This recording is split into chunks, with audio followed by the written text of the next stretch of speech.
Section B, Psychological Experiments. Experiments are a very important part of psychology.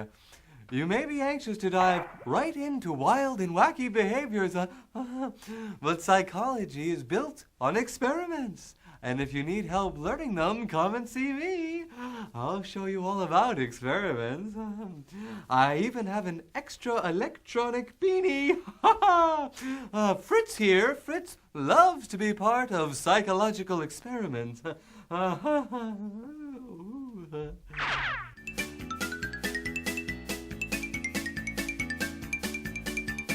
Psychologists use the scientific method to study psychological phenomena. The scientific method is a process of developing theories or explanations of behavior. The scientific method is a four-step process that goes like this. First, you develop a theory. Then you form a hypothesis, which is a testable prediction. Then you conduct a study that suggests a cause and effect relationship.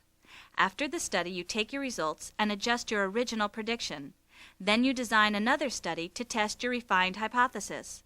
You'll find these steps on your insert card. My theory is that my mom is lame, and my hypothesis is that she won't let me see my favorite band in concert. Now I'll conduct my study. Mom, can I go see the Sound Butchers in concert tonight? Of course, dear. And I have to compliment you on that great boyfriend of yours. I mean, with his not wanting to get a job and everything, what a free thinker. Given those results, I'll have to refine my prediction. Mom might be pretty cool. I'll test her again later to see if my refined hypothesis holds up. Psychologists use specific research methods to gather their information. The methods are tests, interviews, and observations. These are research methods. First, there are tests. Tests look at how a subject responds to a particular event or problem. They must be reliable. In other words, they have to produce results that are consistent and predictable. And they must be valid, meaning that they measure what they are designed to measure.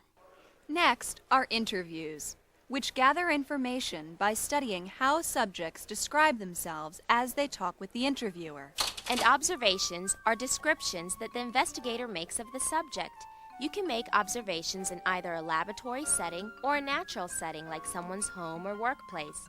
Case studies are more in-depth observations that the investigators use to gather lots of information and draw conclusions that they hope to apply to other people as well as to the ones they're studying. Case studies may go beyond observations to include tests and interviews. Okay, there are 3 basic research designs or ways to set up an experiment. They are experimental studies, correlational studies, and descriptive studies. Your psychology professor is likely to test you on research design, so you better pay extra close attention to this section. By the way, this is the last free advice I'm giving you.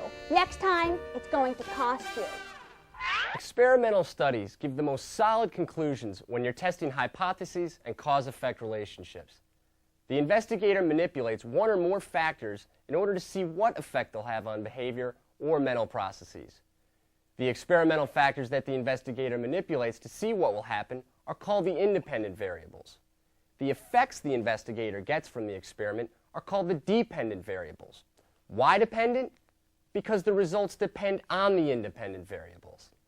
All research studies should be replicable. In other words, other researchers should be able to repeat the experiment so the results can be further proved or disproved. Psychologists say that in order for a test to be useful in predicting behavior, you should be able to repeat the same experiment and get the same results 95 out of 100 times, or a probability of less than 0.05. Phew!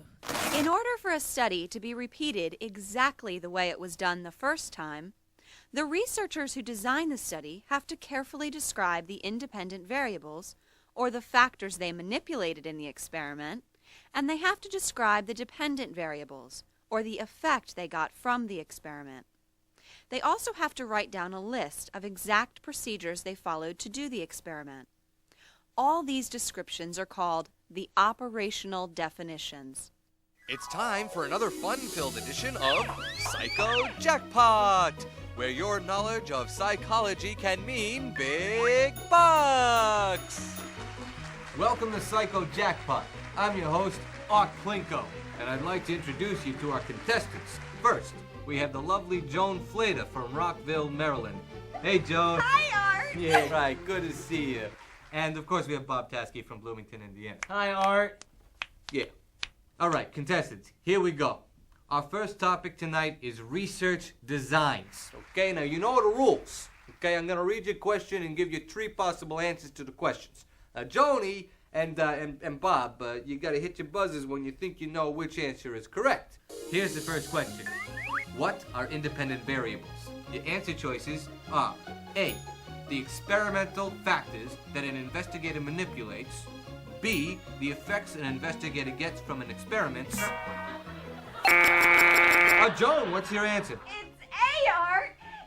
Independent variables are the experimental factors that an investigator manipulates. That's right, Joni, baby. Congratulations. Now, for answering correctly, you win twice your weight in salt and a complete collection of Reader Digest from 1953 to 1962. Yeah. When researchers do an experiment and observe the results, they want to be certain they know exactly which factors in the experiment caused the results. So here's what they do. They randomly assign their research subjects to groups, the experimental group and the control group. The experimental groups and the control group are exposed to the exact same conditions, except the experimental groups are exposed to manipulation of the independent variable. In other words, everything is the same for the experimental groups and the control group, except for the things that the researcher is tinkering with. This is very important because the researcher wants to know precisely what is causing the results. If only a couple things are different, it helps narrow the possibilities of what is causing the effects in the experimental groups. And 1 potato, 2 potato, 3 potato, 4, 5 potato, 6 potato, 7 potato, or you have to go on that side of the room. And 1 Like we potato. said, researchers assign subjects to each group randomly.